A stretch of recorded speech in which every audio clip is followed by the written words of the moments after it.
संपूर्ण लोक संपूर्ण इथे आले आणि ज्योतिषाला बोलवलं आणि ज्योतिषाने सांगितलं इथं आदिशक्तीचं स्थान आहे आणि ती म्हणजे आमची केलंम माऊली बघू शकता. मित्रांनो फायनली फाशी भोगलेली फुलपुरी झालेली आहे. आता घेऊया दर्शन केलंबा आईचा, केलंबा देवी प्रसन्न. फासण्या फास फुस नाही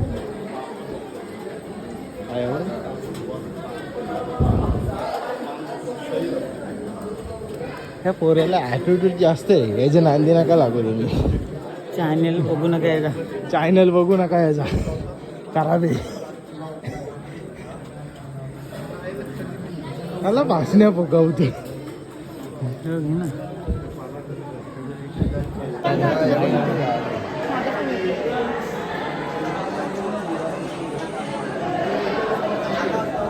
फायनली मित्रांनो दर्शन घेतलं आपण आणि आपले मित्र बघू शकता तुम्ही.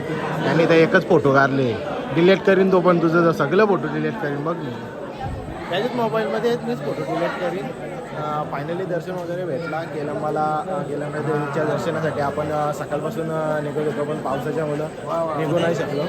तर शेवटीला आईने बोलवलं, बोलून दर्शन घेतलंच. दिवस गेले निघता पण पोचलो. रातच्या आलो. परत करायला लागलं.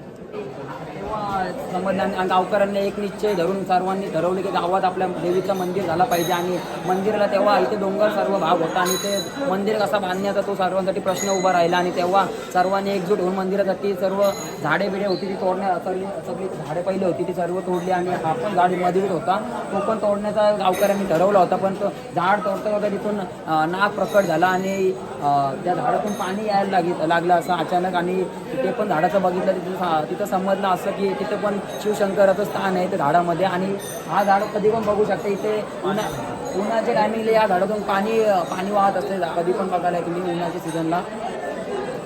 तर भावा, देवी इथे प्रकट कशी काय झाली आणि कसं जागरूक दाखवलं देवीने ते आम्हाला सांग. आणि या झाडाची जी खरी घटना आहे ती आम्हाला सांग. 1600 सालची ही घटना आहे. 1600 सालमध्ये गावात काहीतरी पूजेचा चांगला कार्यक्रम म्हणजे होता आणि त्यासाठी लागणारं केलीचं पान लागते ना आपल्या पूजेसाठी, ती पाहिजे होतं. आणि गावातील नागरिक एक आला आणि त्यांनी डायरेक्ट केलीचं पान न तोडता डायरेक्ट संपूर्ण केलीचं झाडच तोडलं आणि त्या झाडातून रक्तप्रवाह व्हायला लागला. आणि तिथे एक दगड होता आणि त्या दगडाला तो रक्त लागला आणि ते दगड पाषाण झालं आणि तिथं दगड अचानक वाढत गेलं. त्यामुळे तो नागरिक केलीचं झाड तोडला आलं, तो घाबरला आणि त्यांनी गावकऱ्यांना जाऊन सांगितलं हा दृश्य. आणि आम्ही हा गाव ते आमच्या माऊलीच्या मुलं केलं. मग माऊलीच्या मुलं कारण आमचा गाव डोंगराच्या मधोमध खूप असं आतमध्ये नाही. आमच्या गावाला ओळख म्हणजे आणि आम्हाला पण ओळख आमच्या माऊलीच्याच मुलं झालेली आहे. कारण आईचं नाव रायगडमध्ये नाही, संपूर्ण महाराष्ट्रभर पसरलेलं. आणि भाविक भक्त माऊली दर्शन घेण्यासाठी नवरात्रीमध्ये भरपूर लांबून येत असतं. नवरात्रीमध्ये आईचा सत्व एवढा पसरलेला आहे की भाविक नवसाला सर्वांच्या पावत्या. आणि भाविक नवस पूर्ण झाल्यानंतर 9 दिवस इथं वस्तीला पण येतात आईसाठी सेवा करण्यासाठी आईची. आणि आई परंपरेनुसार आमच्या केलंबा माऊलीच्या 5व्या मालीला दरवर्षी काही ना काही चमत्कार होतच राहते. आणि यावर्षी पण देखील 5व्या मालीला हा झाड इथे बघू शकता. भरपूर अशी केळीची झाडे वगैरे दुसरी सर्व झाडे आहेत, पण कुठलं झाड हलता फक्त एकच झाड हलत होता. आणि जी गावातील नव्हती व्यक्ती, बाहेरील कुठली तरी व्यक्ती होती, आम्हाला अजून समजलेलं नाही गावकऱ्यांना, पण ती अचानक आली आणि तिने आरती घेतली. आणि त्या आरती ओवाळायला आली डायरेक्ट. तिला पण देवीनेच काहीतरी पाठवलं असेल असं आम्हाला वाटते. कारण डायरेक्ट ती इथे आली आणि तर कुठला झाड हलत नव्हता, हाच फक्त झाड हलत होता. देवीचंच तो शास्त्रज्ञ आहे काहीतरी असं आम्हाला वाटते.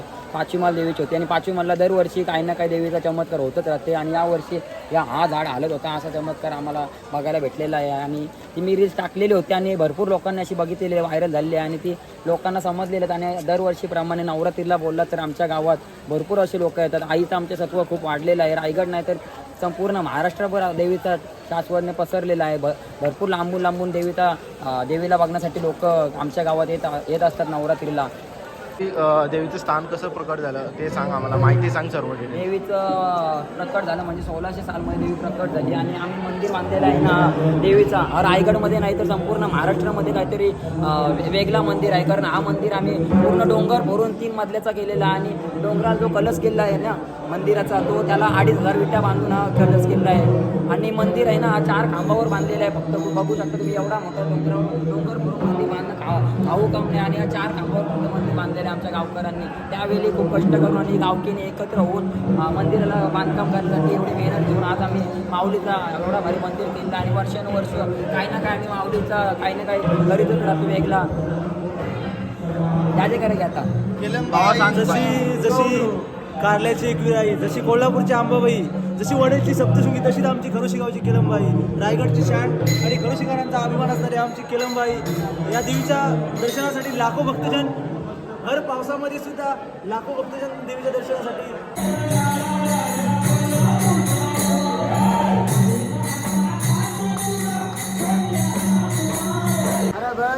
तर मित्रांनो बघा आपल्या आईची 365 दिवस म्हणजे 1 वर्ष आणि असे कितीच वर्ष झाले. तर मित्रांनो